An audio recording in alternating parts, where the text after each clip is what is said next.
আজকের ক্লাসটি হচ্ছে দ্বাদশ শ্রেণীর প্রথম অধ্যায় 1857 সালের মহাবিদ্রোহ।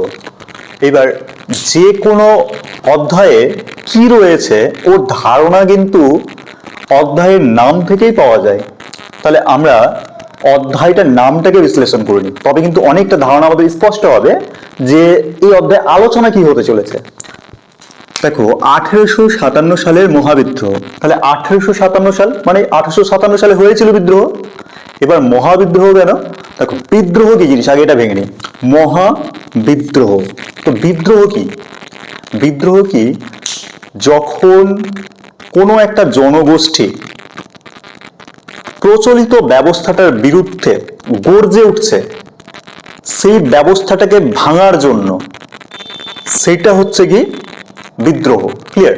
তাহলে বিদ্রোহ হলো, এবার এটাকে বলছে মহাবিদ্রোহ। তাহলে মহাবিদ্রোহ কেন? মানে বিদ্রোহটা যদি বিশাল আকারে হয় তাহলে সেটা মহাবিদ্রোহ। এই বিদ্রোহটা কি হচ্ছে বিশাল আকারে হয়েছিল। এবার বলতে পারি যে বিশাল আকারে হয়েছিল মানে কিরকম? আবার দেখো এর আগে আমাদের একটু ফ্ল্যাশব্যাকে যেতে হবে যে ইংরেজরা যখন আসলো, ইংরেজরা এসছিল একটি কোম্পানি হিসেবে, ইস্ট ইন্ডিয়া কোম্পানি। এবার ইস্ট ইন্ডিয়া কোম্পানি হিসেবে যখন তারা আসলো, আসার পর কি হচ্ছে, যখন দেখলো যে ভারতীয় অভ্যন্তরীণ রাজনীতিতে প্রবেশ করা খুব একটা কষ্টসাধ্য কাজ নয়, তো প্রথম যখন তারা প্রবেশ করলো সেটা হচ্ছে 1757 সালের পলাশির বিদ্রোহ। এই পলাশির বিদ্রোহ দিয়ে তারা কি হচ্ছে ভারতের অভ্যন্তরীণ রাজনীতিতে প্রবেশ করে গেল। তাহলে ভারতের স্বাধীনতার সূর্যাস্ত ঘটলো সেই পলাশির যুদ্ধে, আর সেটা উদয় হতে প্রায় 200 বছর সময় লেগে গেছিল। এর মধ্যবর্তী একটা পর্যায়ে কি হচ্ছে, একটা বিদ্রোহ হয়েছিল যেটা বিশাল বড় আকারের। এবার সেই বিদ্রোহটা কি 1857 সালের মহাবিদ্রোহ। মানে এর আগে কিছু কিছু বিদ্রোহ হয়েছে, কিন্তু সেই বিদ্রোহগুলো ছিল কি কিছুটা অঞ্চল ভেদে, মানে ছোট্ট একটা জায়গায় বিস্তীর্ণ অঞ্চল, মানুষের নিজস্ব সংকীর্ণ স্বার্থের জন্য। কিন্তু এই বিদ্রোহটা কি সমস্ত প্রায় ভারতবর্ষের মানুষ এই বিদ্রোহ অংশগ্রহণ করলো, আর এই বিদ্রোহটা বিশাল বড় আকারে হলো। আগের বিদ্রোহগুলো অনেক ছোট আকারে হয়েছে, এই বিদ্রোহটা অনেক বড় আকারে হয়েছে, যার জন্য এটাকে বলছে মহাবিদ্রোহ। ক্লিয়ার? এবার এর চরিত্র প্রকৃতিতে আমরা এটাকে নিয়ে আরো আলোচনা করবো। এই বিদ্রোহের অনেকগুলো নাম আছে, কিন্তু আজকের যে আমাদের টপিক সেটা হচ্ছে কি, যে আজকে আমরা আলোচনা করব এই বিদ্রোহের অর্থনৈতিক কারণগুলো কি ছিল। তাহলে অর্থনৈতিক কারণ কি ছিল এই বিদ্রোহের? এই বিদ্রোহের অর্থনৈতিক কারণগুলো হচ্ছে, প্রথম যদি বলি তাহলে সত্ত্ব বিলোপ নীতি। এবার অর্থনৈতিক তো বুঝে গেছি, অর্থনৈতিক মানে কি অর্থের সাথে সম্পর্কিত থাকবে, তাহলে অর্থনীতি মানে অর্থের সাথে সম্পর্কিত, তাহলে অর্থের সাথে সম্পর্কিত এই বিষয়গুলো ছিল। এবার এই বিষয়গুলো আমরা জেনে নেব যে বিদ্রোহের অর্থনৈতিক কারণ কি ছিল। প্রথম দেখো কি বলেছে পয়েন্ট, সত্ত্ব বিলোপ নীতি। তাহলে সত্ত্ব মানে কি আগে জেনে নাও। সত্ত্ব কি? সত্ত্ব মানে কি কোনো একটা সত্ত্ব, একটা অধিকার আছে, সত্তা আছে, অধিকার আছে। এবার ওই অধিকারটা বিলোপ মানে লোপ করে দিচ্ছে। তাহলে কি সত্ত্ব যেটা আছে, অধিকার যেটা আছে সেটা লোপ করে দিচ্ছে। সেই রকম একটা নীতি কেউ করেছে, যে অধিকারটা ছিল সেটাকে লোপ করে দিয়েছে। তাহলে কি ছিল সত্ত্ব? সত্ত্ব মানে কি বলে দিয়েছি। এবার দেখো আগে ছিল কি, যে সাপোজ ভাবো কোনো একটা রাজ্য, ওই রাজ্যর রাজা অপুত্রক অবস্থায় মারা গেল, মানে ওনার কোনো পুত্র হলো না, নিজস্ব পুত্র হয়নি। তখন তিনি কি করতে পারেন, একটা অ্যাডাপ্ট মানে দত্তক পুত্র নিতে পারেন কারো কাছ থেকে। এবার সেই পুত্র কি হবে, সেই সিংহাসনে বসবেন। কিন্তু লর্ড ডালহৌসি কি করলেন, তার নগ্ন সাম্রাজ্যবাদিকতার পরিচয় দিলেন। মানে লর্ড ডালহৌসি একটা এমন টাইপের একটা মানুষ ছিলেন, যার মানে কি হচ্ছে, মানে কখনো সন্তুষ্ট হতেন না। তিনি চেয়েছিলেন একটার পর একটা সাম্রাজ্য গ্রহণ করতে, তাই এটাকে সাম্রাজ্যবাদী শাসক বলা হয়। এবার এই লর্ড ডালহৌসি কি করলেন, সত্ত্ব বিলোপ নীতি প্রয়োগ করলেন, যে কোনো রাজা যদি অপুত্রক অবস্থায় মারা যায় তাহলে তিনি দত্তক পুত্র নিতে পারবেন না, ওই রাজ্যটা ইংরেজদের হয়ে যাবে। ক্লিয়ার? তাহলে ওই রাজ্যটা ইংরেজদের হয়ে যাবে, মানে কি তার সাম্রাজ্যবাদিকতার পরিচয় দিচ্ছে। তাহলে ওই রাজ্যটা কি হলো, ইংরেজদের হয়ে গেল সত্ত্ব বিলোপ নীতি দ্বারা। তাহলে সেই রাজ্যগুলো কি হবে, নিশ্চয়ই খুশি হবেন না এতে, কারণ রাজ্যগুলো কাদের দখলে চলে যাচ্ছে, ইংরেজদের দখলে। তো সেটাই হচ্ছে সত্যবিলোপ নীতি। তো আমরা কি লিখবো, টোটাল কি বুঝলাম সত্যবিলোপ নীতিতে? সত্যবিলোপ নীতি কি জিনিস? কোনো দেশীয় রাজ্যের রাজা যদি অপুত্রক অবস্থায় মারা যান তাহলে তিনি দত্তক পুত্র নিতে পারবেন না। এই নীতিটি প্রবর্তন করলেন লর্ড ডালহৌসি। সেটাই হচ্ছে সত্যবিলোপ নীতি। এবার নিশ্চয়ই ক্লিয়ার হয়ে গেছে সত্যবিলোপ নীতি কি। এইবার যেটা আমরা আসবো, অযোধ্যা ও নাগপুর লুণ্ঠন। এইটা কি জিনিস দেখো, অযোধ্যা আর নাগপুর দুটো ব্রিটিশ শাসিত রাজ্য ছিল।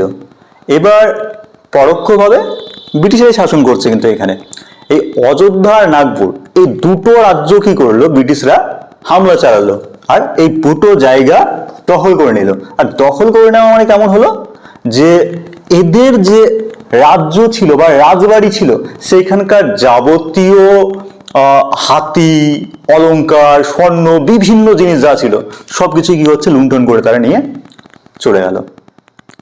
তাহলে এই অযোধ্যা নাগপুর লুণ্ঠন হলো। এখানে যারা রাজপ্রাসাদ গুলোতে তাদের আত্মীয়রা ছিল বা রাজা ছিল তাদেরকে কিন্তু কি করলো, সেখান থেকে তাড়িয়ে দিল। তাহলে এই মানুষগুলোর মনে কি হবে, ক্ষোভ তো সঞ্চার হচ্ছে। একটা জায়গায় আমরা ছিলাম, এবার ওই জায়গা থেকে আমাদের লুণ্ঠন করলো, প্লাস আমাদেরকেই তাড়িয়ে দিল আমাদের বাড়ি থেকে। রাগ উঠবে নিশ্চয়ই। এই রাগটা কোথায় বের হবে? ইতিহাসের শেষ কথা কি, আন্দোলন। তো যখন দেওয়াল পিঠে থেকে গেছে কি করবে, আন্দোলন। এরা কি করলো, আন্দোলন করে নিল। দুটো কারণ হয়ে গেল। 3 নাম্বার, উপজাতি ক্ষোভ।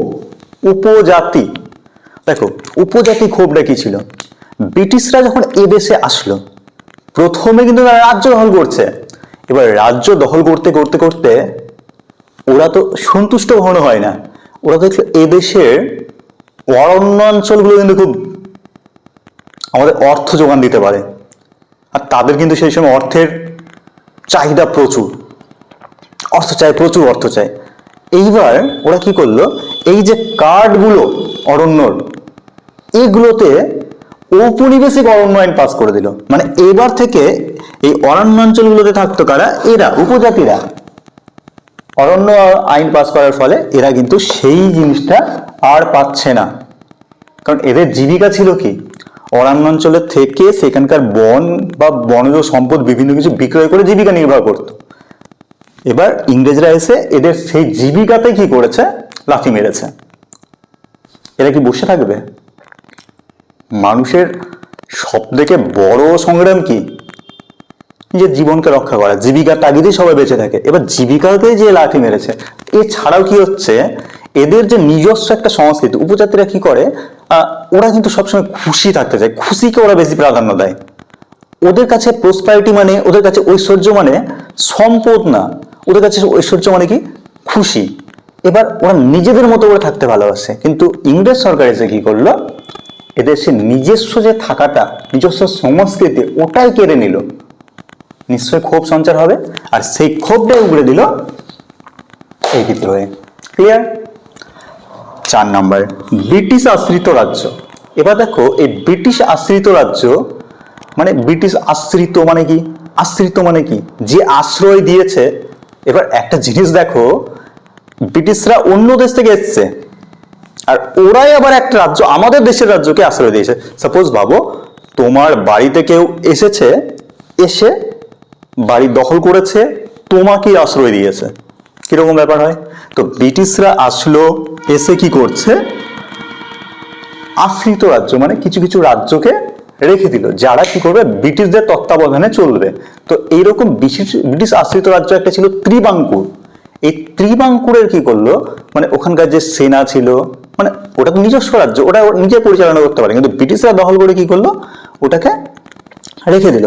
ওইখানকার সেনাদের ভাতা প্রদান সব মানে ওরা করবে, ভাতা দেবে, মানে বেতন ভিত্তিক রেখে দিল। আর বাকি সমস্ত অর্থ এখানকার কর সংগ্রহ করে নিজেদের কোষাগারে নিয়ে যেত। এইবার যে এই ব্যাপারটা হচ্ছে, তো ত্রিবাঙ্কুরের যে সেনাবাহিনী ছিল বা ওইখানকার যে মানে বিভিন্ন কার্যে নিযুক্তরা ছিল, ওদের ভাতা কমিয়ে দিল। তো ভাতা কমিয়ে দেওয়ার ফলে কি হচ্ছে, ওদের যেহেতু ভাতা কমিয়ে দিয়েছে, তার জন্য ওইখানে ওদের প্রতি একটা, ইংরেজদের প্রতি ক্ষোভ সঞ্চার হচ্ছিল। এবার সেই ক্ষোভটা কি করছে, উগড়ে দিয়েছিল। এবার কে করেছিল, ভেপু তাম্বি বলে একজন ছিলেন, তিনি এই ক্ষেত্রে জানতেন যে আমরা একা কিছু করতে পারবে না, তখন তিনি কালিকটের রাজাকে সাহায্য করেছিলেন ব্রিটিশদের বিরুদ্ধে বিদ্রোহ করার জন্য। নেক্সট হচ্ছে ব্রিটিশ রাজ কর্মচারী। এবার দেখো, আমাদের দেশের সেনাবাহিনীরাও মানে আমাদের দেশের যারা অধিবাসী ছিল তারাও কিন্তু ব্রিটিশদের কর্মচারী ছিল, কিন্তু ব্রিটিশদের কর্মচারী মানে ব্রিটিশদের যে রাজকর্মচারী, ক্লিয়ার, মানে আমাদের দেশের অধিবাসীরাও কিন্তু ব্রিটিশ রেজিমেন্টের সৈন্যবাহিনীতে ছিল, ব্রিটিশদের বিভিন্ন মানে কার্যালয়গুলোতে কাজ করত, কিন্তু একই রকম সম্মান তাদের ছিল না। আর ব্রিটিশ রাজকর্মচারীরা কখনোই ভারতীয় রাজকর্মচারীদের ভালো চোখে দেখতো না, তাদের একটা অবজ্ঞা ঘৃণা এরকম চোখে দেখতো। আর এইরকম একটা সম্মানহানিটা কেউ পছন্দ করবে না। তো ভারতীয় যে সেনাবাহিনী ওদের পদোন্নতি হতো না, ওদের কি করবে, যদি ভালো পারফরমেন্স করে ওই কাজ যে ভালো করছে ব্রিটিশদের থেকেও ভালো করছে, কিন্তু ওদের ভালো পদোন্নতি নেই, ওদের খাবার দাবার ঠিক দেওয়া হবে না, ওদের বেতনে বৈষম্য আছে। আর এই ব্রিটিশ রাজকর্মচারীরা যেন তেন প্রকারে কি করত, অত্যাচার করত ভারতীয় কর্মচারীদের উপর। এই কর্মচারীদের ক্ষোভ তো উগড়াবেই। এই সমস্তরা কি করলো, সবাই মিলে একটা বিদ্রোহ করলো, আর সেই বিদ্রোহটাই হচ্ছে 1857 সালের মহাবিদ্রোহ। তাহলে টোটাল ক্লিয়ার হয়ে গেছে যে অর্থনৈতিক কারণগুলো কি ছিল।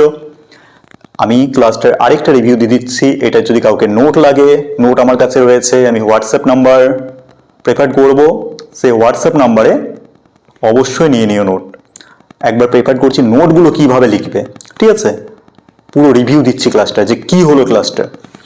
তাহলে প্রথমে আমরা বিদ্রোহের কথা জানলাম, যে কেন মহাবিদ্রোহ বললাম, নিশ্চয়ই ক্লিয়ার হয়ে গেছে। যদি ক্লিয়ার না হয় আরেকবার রিপিট করবে, করে দেখে নিবে।